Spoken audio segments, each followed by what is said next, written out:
This is the political version of March Madness, Chuck, what we have going on there. As of this morning, do you have the votes that you need?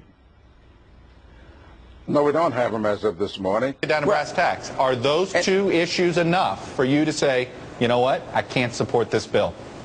They are enough to say I can't support this bill. But that poll clearly tells you they're not in favor of this bill.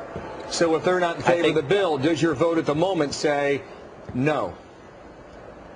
I'm not going to make any definitive statements until I've heard from everybody. I will say publicly there's definitely a lot of anxiety about this bill. There does seem to be a pretty strong tilt in opposition up to this point. I take that very seriously, and I'm not going to cast a vote that my constituents aren't comfortable with. Wavering House Democrats are waiting on a final score from the Congressional Budget Office this week, worried about the bill's cost. There is some heavy arm twisting well underway today. So that's where today's political dance with Democrats gets a little tricky. Driehaus doesn't want to alienate the Obama administration, but he also can't afford to alienate his pro-life West Side constituents. Under the Democrats' roadmap for the coming week, House members will have to pass the Senate's version of health care, which many don't like, then trust the Senate to pass a series of fixes through a process called reconciliation. Well, that's a concern. You're asking us to vote for a very unpopular bill, and a correction, if you will, may never come. Now, whether or not they can go back to their districts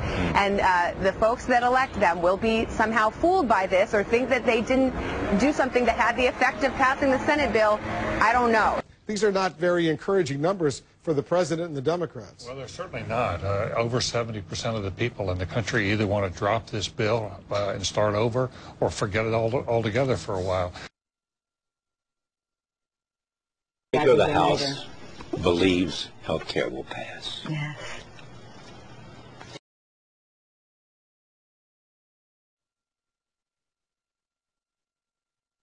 This is the political version of March Madness, Chuck, what we have going on there.